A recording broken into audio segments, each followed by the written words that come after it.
नमस्कार, स्वागत है ट्रू मीडिया ज्योतिष विज्ञान में सभी दर्शकों का।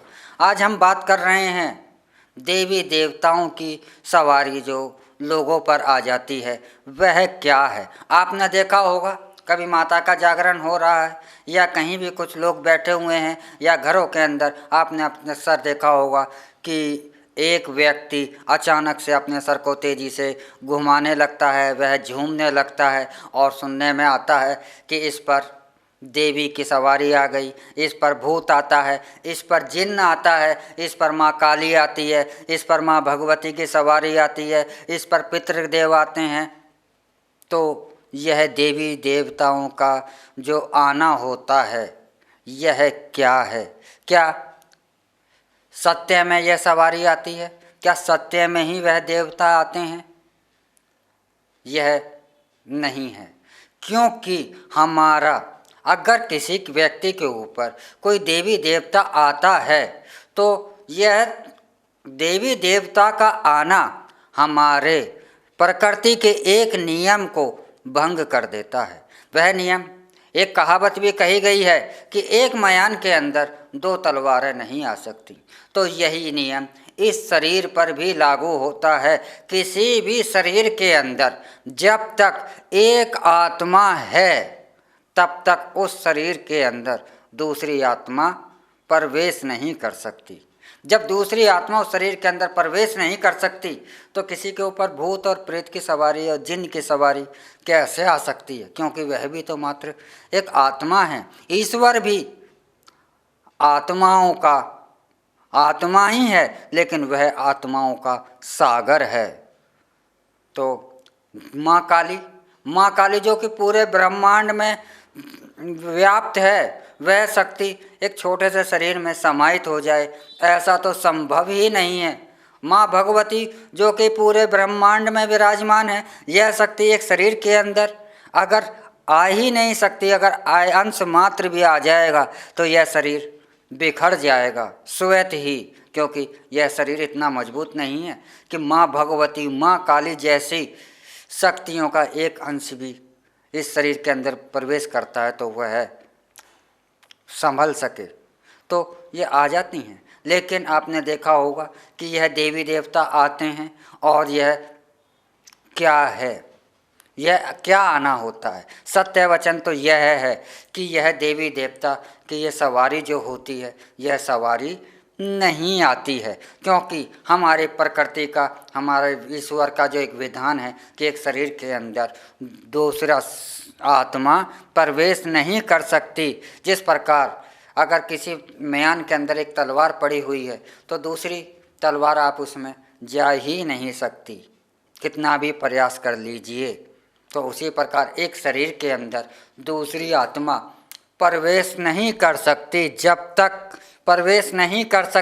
तक उस आत्मा के अंदर, उस शरीर के अंदर जो आत्मा विराजमान है वह इस शरीर को ना त्याग दे। परंतु आपने देखा होगा कि अक्सर लोगों के अंदर ऐसे भूत प्रेत या देवी देवताओं की सवारी आती रहती है। यह क्या है? यह सवारी जो है अक्सर ज़्यादातर जो आपने देखा है यह ज़्यादातर महिलाओं के ऊपर ही देवी देवताओं की सवारी 90% आती है और 10% पुरुषों के ऊपर आती है। यह महिलाओं के ऊपर या उन लोगों के ऊपर यह देवी देवताओं की सवारियां आती हैं जो कि मानसिक तौर पर आप परिवार के अंदर या वह जहाँ भी रहते हैं उनका उत्पीड़न होता रहता है, उन्हें दबाया जाता है, उनकी बातों का लंबे समय तक कोई महत्व नहीं दिया जाता और उनको घर के अंदर, परिवार के अंदर महत्वहीन समझा जाता है, उनके बातों का वजन नहीं दिया जाता। तो जब ऐसी स्थिति में कोई भी व्यक्ति लंबे समय तक रहता है तो क्या होता है कि उसके अंदर एक कुंठा सी पैदा हो जाती है और वह समय समय पर अंदर से एकत्रित होती रहती है। लेकिन कभी जागरण का समय होता है तो वहाँ पर कुछ धूप लोबान, धूप दीप की खुशबू हो रही होती है, संगीत तेज बजता है। तो इससे क्या होता है कि उस व्यक्ति का, जिसका कि काफ़ी टाइम से उसके अंदर कुंठा थी, वह दबा हुआ था, तो अचानक से उसके अंदर इसको देख करके एक आनंद पैदा होने लगता है और वह खुशी से झूमने लगता है और अपने विचारों को प्रकट करने लगता है। तो इससे उसका फ़ायदा एक ये हो जाता है कि लोग सोचते हैं कि इसके पास देवता की सवारी आ गई, तो लोग उसे महत्व देने लगते हैं और जहाँ उसे कोई महत्व नहीं दे रहा था वहाँ उसे महत्व मिलने लगता है।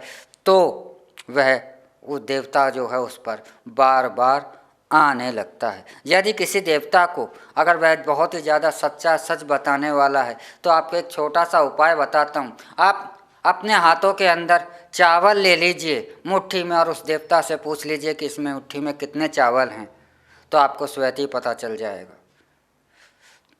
तो यह जो देवता आने का जो है यह 90%, 95%, 98% तक यह मात्र जो कुंठित जो लोग होते हैं मानसिक तौर पर, जिनको टार्चर हो रहे होते हैं, तो यह अपने आप को प्रकट करने के लिए यह ऐसा नहीं होता कि यह जानबूझकर करते हैं कि यह लोग जो सर घुमाना ये घुमाना ये जानबूझकर करते हैं, ऐसा नहीं होता। लेकिन इनसे यह स्वतः ही कभी कभी किसी घटना से होने लगता है माहौल के अनुसार, और जब इसका इन्हें आनंद मिलने लगता है, इनका महत्व लगने लगता है, तो यह क्रिया इनकी रूटीन में चलने लगती है। तो यह होता है भूत प्रेत का, देवी देवता का आना। लेकिन यह 99% तक तो यह मानसिक कुंठा से होता है, यह एक मानसिक रोग होता है। लेकिन 1% यह सत्य भी होता है आज की डेट में। क्योंकि 1% इसलिए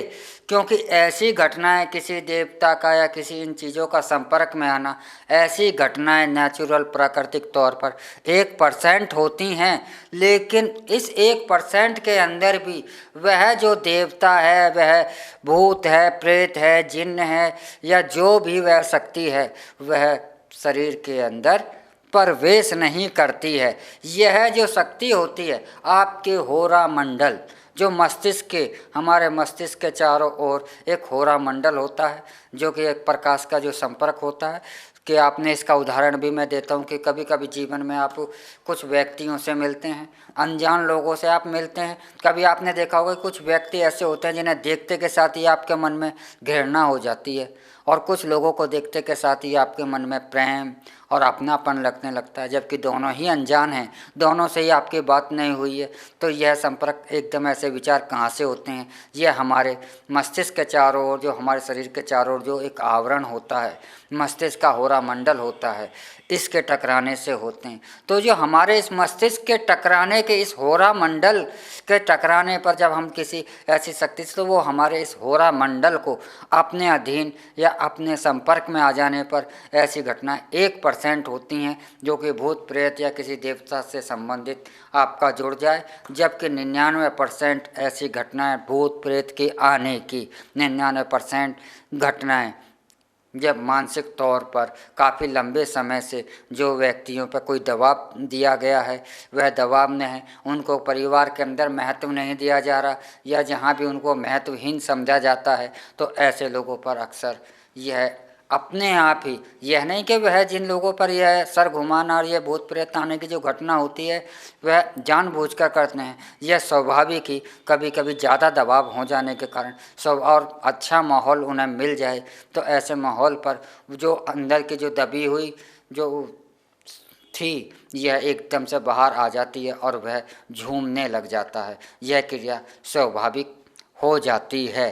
तो इसी को कहा जाता है भूत प्रेत आना। तो आप अगर आपके परिवार में भी कोई ऐसा भूत प्रेत आता है या आता है, तो आप उस व्यक्ति का एक इलाज कीजिए। यह एक मानसिक तौर पर बीमारी होती है। इसे ज्योतिष में भी इसे कई विधानों के तरीके से करा जाता है, इसका इलाज भी किया जाता है। लेकिन ऐसा संभव नहीं है कि एक शरीर के अंदर अगर आत्मा है तो दूसरी कोई भी आत्मा या कोई भी शक्ति आत्मा आपके शरीर के अंदर नहीं आ सकती।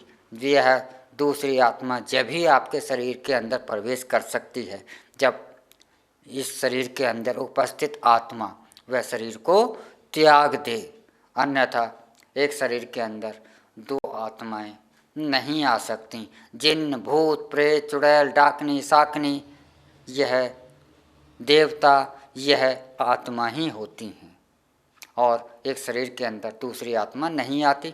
तो यह था भूत प्रेत देवी देवताओं का आने का कारण। और यह भूत प्रेत देवी देवता ज़्यादातर महिलाओं पर ही आते हैं और यही कारण था। तो आपके अगर ऐसी समस्या से आप कभी पीड़ित होते हैं तो उस व्यक्ति का आप इलाज अवश्य ही कराएं और उसे नॉर्मल करें। अगर इसी के साथ हम आपसे इजाज़त चाहते हैं। अगले एपिसोड में हम फिर मिलेंगे एक नए विषय के साथ, एक नई जानकारी के साथ। तब तक आप हमारा ट्रू मीडिया ज्योतिष विज्ञान को लाइक, शेयर, कमेंट करना ना भूलें और जो दर्शक हमसे नए जुड़े हैं वह जल्द से जल्द हमारे चैनल को सब्सक्राइब कर लें। ओम नमः शिवाय। भगवान भोलेनाथ सबका कल्याण करें।